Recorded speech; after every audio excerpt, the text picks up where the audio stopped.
당시에 이제 바로 뭐 이재명 지사에 대한 뭐 조사는 없었죠. 그 진술이 나오라 그때 당시 이재명 당대표였네요. 예, 그렇죠? 예. 그때 네. 당시에 그러지는 않았고 저희가 네. 또 추가적으로 계속 수사를 했었고요. 예, 했었고 네. 그때 9월 달인가 네. 아마 저희가 조사를 했고 또 뭐 구속영장도 그 이후에 또 청구했었었고 2023년 9월. 23년 정도. 그렇죠. 예, 23년 6월에 맞습니다. 자백을 예, 검찰 예, 자백을 다 했고 이화영 예, 씨가 예, 예, 그렇죠. 예. 네. 그래서 사실 네. 이화영 씨가 결국 뭐 1심에서 예, 예. 9년 6개월 나오고 2심에서 뭐 7년 8개월 그 예. 대법원까지 확정이 됐잖아요. 그렇죠. 네, 네. 이 좀 유죄 판결이 확정이 됐는데 왜 이렇게 시끄러운 겁니까 이게? 그러니까 그 유죄 판결이 사실 확정된 것은 두 부분입니다. 첫째는 이화영 씨의 그 쌍방울로부터 받은 뇌물. 네. 그다음에 두 번째로는 북한에 돈을 보낼 때 네.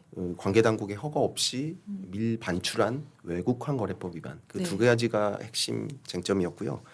사실 저희가 법리상 뭐 조금 법원과 의견이 달라서 무죄가 일부 있었던 거를 제외하고는 그것도 외국 환거래법 위반 부분에 뭐 그다음에 정치자금법 위반도 뭐 약간 법리상 부분에 있었고 뭐 돈을 갖다 네. 그다음에 이 돈의 용도가 어떤 것이다라는 부분에 있어서는 사실관계가 100% 인정이 됐었습니다. 그쵸. 예, 예. 네. 그래서 사실 그런 수사 별로 없거든요. 이렇게 큰 수사에서 사실관계 자체가 완벽하게 인정된 부분은. 예. 아. 그래서 그래서 그렇게 완성이 됐는데 그 네. 이후에 이제 이 돈 간 것이 단순히 어떤 외국 환거래법 위반이 아니라 네.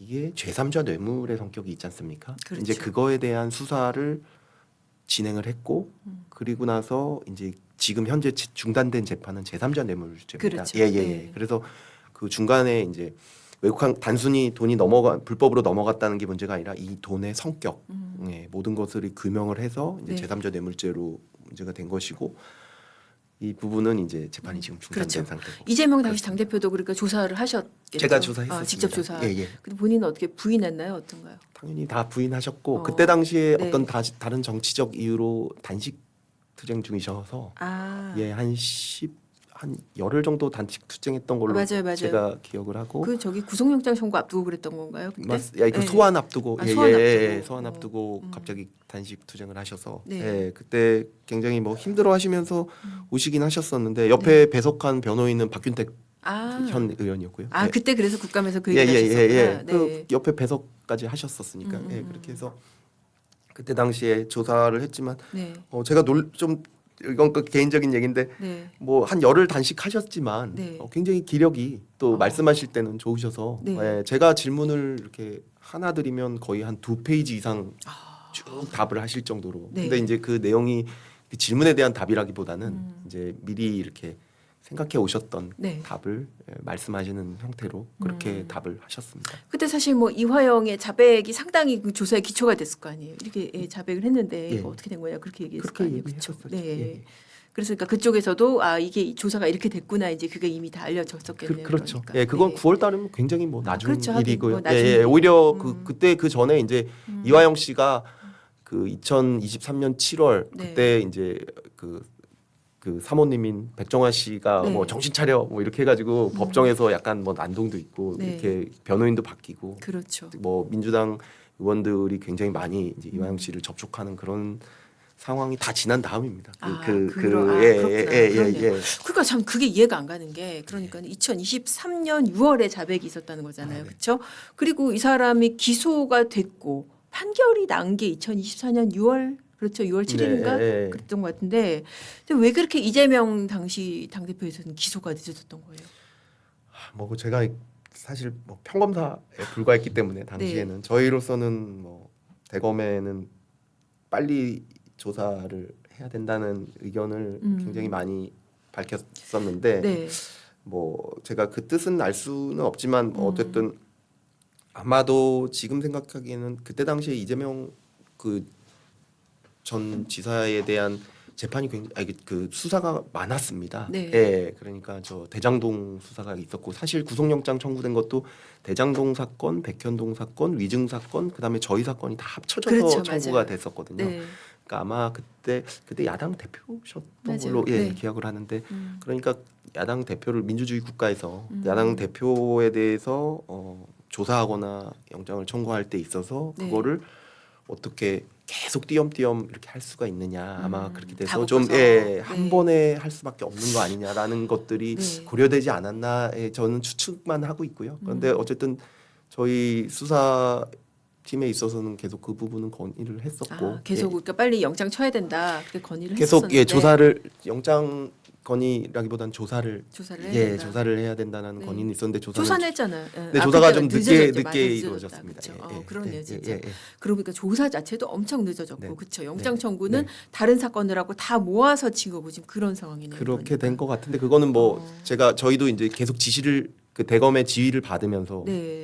지휘와 검토를 받으면서 하거든요. 근데 네. 이게 뭐 나쁘게 보거나 그럴 게 아닌 게 저희가 아까 말씀드렸듯이 사건 자체가 사실관계가 전부 다 인정됐다고 말씀드리지 않았습니까? 네네. 그런 것들은 대검이나 이 검찰의 결재 제도를 통해서 정말 검토가 여러 번 됩니다. 제가 뭐 그래도 썼지만 10번 이상 그 다른 전문가들이 계속 검토를 하거든요. 네네. 예, 그렇기 때문에 어떤 누군가가 의도를 가지고 뭐 어떻게 한다든지 이런 게 거의 불가능합니다. 이런 큰 수사 같은 경우에는 그 참여하고 리뷰하는 사람이 너무 많기 때문에. 네네. 예. 그래 그렇게 해서 이제 사실 뭐 결과적으로 이제 이 대북 송금 사실 자체에 대해서는 거의 뭐 대법원까지 확정 판결이 난 건데 네. 이게 사건이 좀 이상해지면서 연어 술 파티 이 얘기가 나온 게 2024년 4월인가요? 네, 그때 맞습니다. 이제 뭐 네. 그 법정에서 네. 뭐 술 마셨다 그런 얘기를 한 것 같은데 예. 도대체 그 전에 뭔 일이 있었던 거예요?